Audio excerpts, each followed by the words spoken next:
This podcast is brought to you by JuiceComedyToronto.com. Also, check them out on Instagram at JuiceComedyTO. What's going on, ladies and gentlemen? We just finished the Africa versus West Indies comedy clash. Trust me, it was crazy. I think it's probably the 7th, 8th, 9th year, something like that. But listen, you see this man to my left, he's the one that put this all together. You know who we have in the building? We have brother Wes Hype in the building tonight. What's going on, my brother? Hello, sir. Hi. I'm happy to be here on this television program of yours. Yes. Podcast, video, podcast, Yeah. Vodcast. It's all here. So how are you doing, brother Wes? Tired, you know that? What? You know what I mean? Because listen, podcast world, you guys might watch this like 1 o'clock in the day, 12 o'clock in the day. Right now it's like 2 o'clock in the morning. And we've been here from about 3 o'clock. So it's all good though. When you're hustling, you're hustling. That's just it. You know what I mean? What actually number is this right now? Africa versus West Indies? Yeah. To be honest, like the way that you counted is a little weird because we did, we've done it in Toronto, Montreal, Ottawa. Yes. We've done 2 shows sometimes. We've done 1 show. So I started it in 2012. Wow, okay. So this should be I think that makes it 7 years or 8 years. 8, yeah. We're basically 8, yep. 8 years, if my math is correct. 9, hold on, 7. 2012 you said, 12, right? so 12 doesn't count because that's the first year will be 13, 14, 15, 16, 17, 18, 19. So 7 years. Yeah. But then if you want to count the shows that we've done, it's probably closer to like 15, 14, somewhere in that wow. range. So that's sometimes 2, sometimes twice for the year. Whatever. Great. How did you even come up with the concept? To be honest, I gotta give full credit to Jay Martin because one of the first comedy shows that I went to was, I believe, it was just a regular show that he had. It was just I don't even know if it was just Jay Martin Presents or something like that. Okay. And that's where I met Jean Paul, yes. who he was hosting, and he impressed me like thoroughly as a host. I knew that I wanted to do a comedy show. I'd never been to a comedy show. Got you. I actually booked the first comedy show that I was doing, and then said maybe I should go to a comedy show and find some comedians. Maybe. So I went to Jay Martin's comedy show, and then I started to Google some of his stuff. And from the very first time I did a show it was a regular show, it wasn't Africa versus West Indies. I had the idea for Africa versus West Indies because he did Trinidad versus Jamaica. Got you. So when I got kind of more acquainted in the comedy world about 2 years later, I said, Jay, there's this idea that I've been playing with. I actually Googled it and found out that the very first Africa versus West Indies in the UK was happening 2 months after I Googled it, and was their very first one. So I started the same time as them. I ended up doing the show the same time as them, but it was a co-sign from Jay allowing me to he's like, yeah, it's different, and you can go ahead and do your thing. And then the UK thing like certified it, where I was like, okay, this must be a good idea because someone way across the other side of the world has the same idea as me. So it worked out. Yeah, no, that's pretty amazing there, because sometimes you just need to plant the seed and then everything else just waters from there and you find what you're looking for. You know what I mean? I think it was a good idea. I don't know. Maybe, definitely. Maybe some people could leave some comments and tell me if it's a good idea. We do 2,500 people every time we do the show, so I think it might be a good idea. Slightly idea. It's actually 2,500 and 2,512 people because it's 1,256 seats per show. So 2,512 actually. Sorry, I remember the. But who's counting though? I remember the funny thing with it. This week we had a conversation. You told me, say, you know what? I'm being truthful about my numbers, down to that was every 100% true because. I didn't do the promoter thing this time with this show, and like where you're always just trying to like I don't know. They try to like make you believe in their dream. Yeah, race to the finish line before it's they like at the finish line. Fake it till you make it type of thing with promoters, where it's like, yo, the biggest party forever, come on this place, and you go out there's like 3 people, like, oh, it didn't work out so much. But I know that this show is the biggest black comedy show in North America. It's almost easier to reach the top than it is to stay on top, right? Got you. And like, so now I'm constantly worried about like, is this show gonna do what it did last year? So when I said I was being like honest with my numbers, I was so like meticulous about the numbers, checking it every single day and making sure we did the little adjustments. People like, yo, how many tickets you have left? I'm like, 648. You gonna buy one? Like, I literally was Exact counting numbers, down precise. every single. Cause I'm like, yo, I have to sell every single seat in this theater.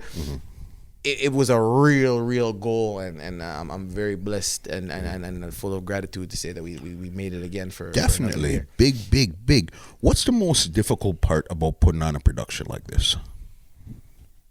For me, Yeah. not obstructing my own success with overly ambitious ideas that are impossible to pull off during the time frame or with the budget or whatever it is. It's the most difficult thing for me is dreaming the biggest dream and then saying, okay, cool, how do we scale that down 3 or 4 notches, because I'm not ready for that yet. And I've always had, like, you know this. You know from the very first year I wanted to do games. It didn't happen until like the 6th year, bro. So me trying to execute games in the first year would be detrimental to, because now I'm focused on something like that when I should be focused on which comedians I'm booking or how to arrange the proper routing of the flights or dealing with the venue properly or dealing with ads properly, whatever it is. Like I told you also this before, by the way, this guy is like one of my best friends, mentor, knowing each other for a long time. So a lot of times I'm talking, like, I know you guys don't know our conversations, so I have to keep, I told you this before, I said it before, remember that time the other day, I have to keep kind of saying that, but I must have been about 5-6 years. I'm like, bro, I need idea suppressant. Like some people, yes, I remember, some people have ADHD and they need to like concentrate and stop thinking about so many things. It's not really like that, because I can concentrate really well on one thing, but it's just all the other ideas that are going on distract me in the back of my mind, like saying, but what about this idea? But what about this? This is bigger. This is better.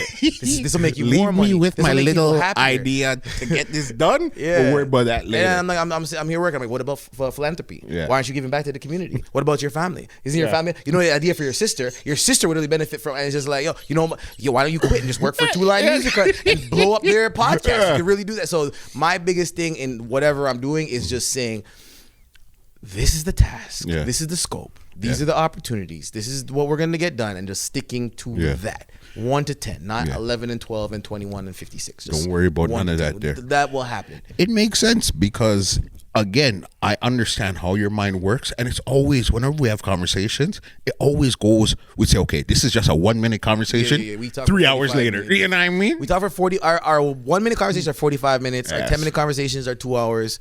So it's crazy. One thing I've never asked. I see those witnesses over there. I see those witnesses over there. I see the witnesses. It's like, I know you talk all that time. I know. What's one of the most gratifying things about doing comedy in Toronto? You know what? Because you've passed Toronto now, in Canada. In Toronto, I'm going to do both, because in Toronto, it's completely different from in Canada. In Toronto, it's that my father, my mother, my sisters, literally all my sisters, all my siblings, my sisters, my brother, my dad, my mom, my parents are split. They're both here tonight. My friends' parents are here. My friends' girlfriends are here. It's the fact that I've been preaching this family thing more and more, and it's the fact that I really feel like my family, not just the immediate bloodline, but my entire family line, my friends that I consider super close and who they consider super close and who they're actually their bloodline, they're all under one roof. And I didn't get that same like gratification, that same fulfillment when I was doing parties and concerts and that stuff before. Understand. So that is in Toronto, that's number one.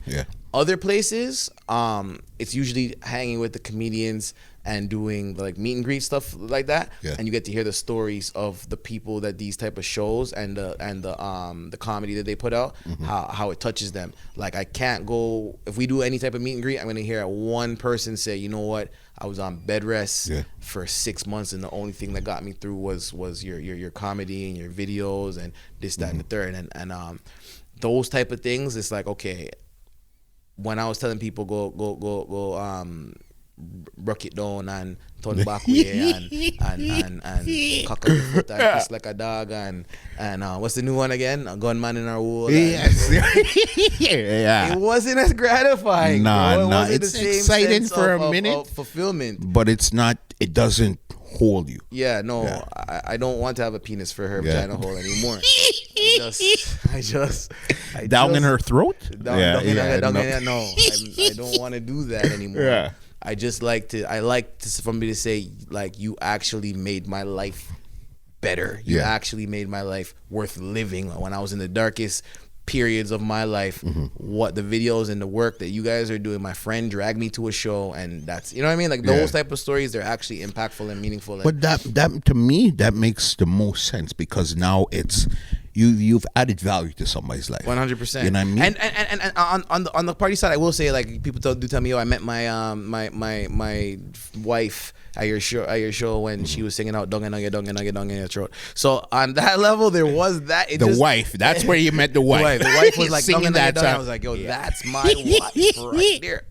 To each his or her own. But it's just so it did happen before. People do give stories, but it's just not the same by any stretch of the imagination. It's very different. And I understand 100% what you mean about actually especially Toronto, when you see your parents and your family in the rows enjoying themselves. That's a different level altogether. No, it fuels me, and especially now that I have a lot of my family employed. That it fuels me.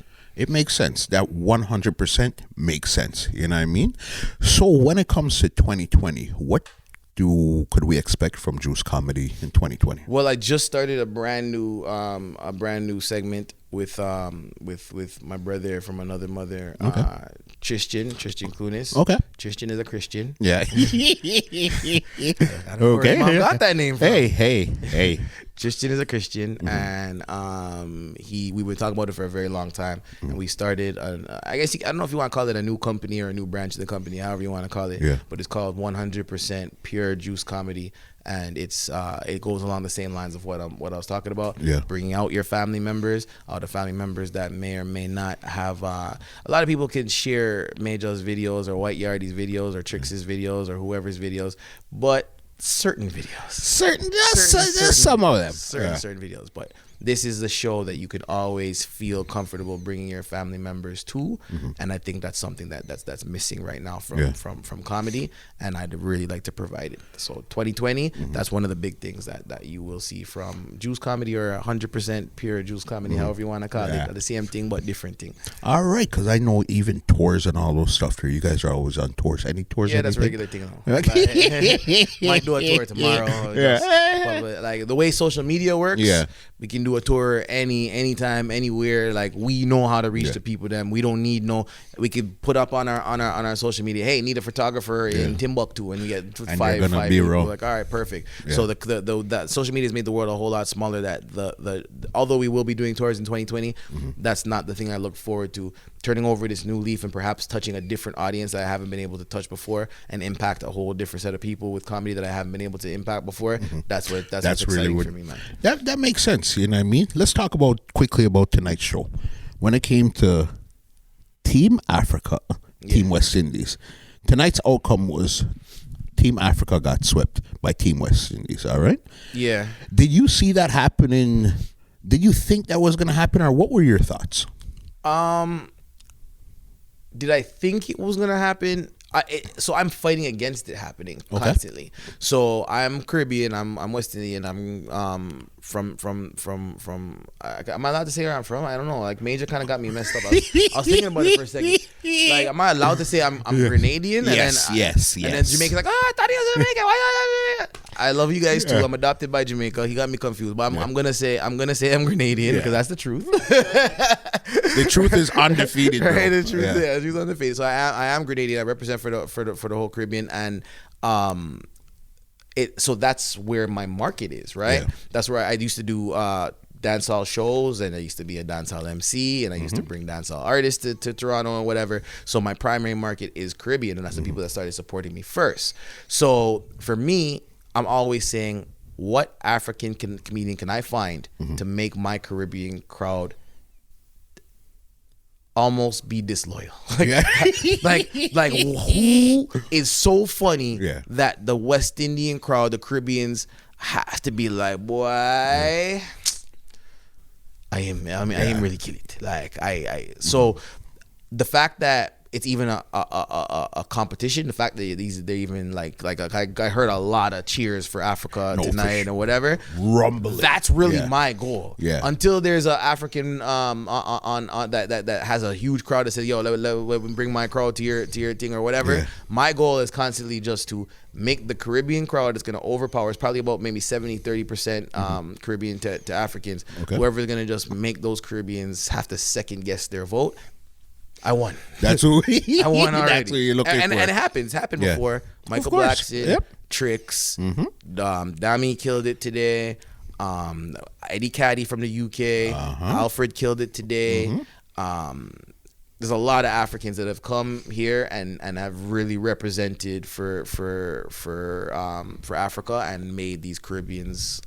Sometimes they got their vote. Africa has won a good amount of times. No, for sure. I remember. If we those done times. 15, Africa's won at least 6 or 7 of them, and it's been mainly Caribbeans in the crowd. So that's a pretty good thing. Of course. That's almost a 50-50 type of split. You know what I mean? Yeah. Definitely. 6 or 7 shows for sure. Yeah. No, that's big right there. Listen, it's late. Yes, sir. Gonna get you out of here. Yes, sir. Your suit's bad. Leave your contacts where they could find you, my brother. Yo, it's all about Instagram right now is where we're gonna push out my thing at West Hype on YouTube. YouTube. Yeah. We're building it up. Yeah. I have that too at West Hype on there. Actually, it's at West Hype on everything. to be Everything. honest. You're the one. He's the first one from. This is probably MySpace days. Yeah, He used to get mad at people when they would change your name on everything. Wes used to say, "Listen, stay consistent." Stay consistent because I want to Same know thing. where I can find you across. Why you have a different name on every platform? So don't make me do work. I won't follow you. Yeah. So Twitter, Instagram, YouTube, Snapchat, Facebook, West Hype. TikTok. Oh yeah, I have that too. He told me- I have like 3 posts. He made me make a TikTok. So TikTok, Yeah. West Hype. My brother, it's always a pleasure. Always. You know what I mean? Always. We're gonna link up tomorrow. No, tomorrow is Sunday. Yeah, I'll we'll be probably there. link up by Monday and talk for another 7 hours. Yeah, You know what I mean? trust me. What's all Wanna of drop- tonight's show was all crazy. about the Entertainment Report podcast, the baddest podcast in the whole world. No next podcast could ever compare. Look up on the views. We have the most views ever in life. Ever. Did I say ever? Ever. Ever. And he's out. This podcast is brought to you by www.twolinedmusica.com.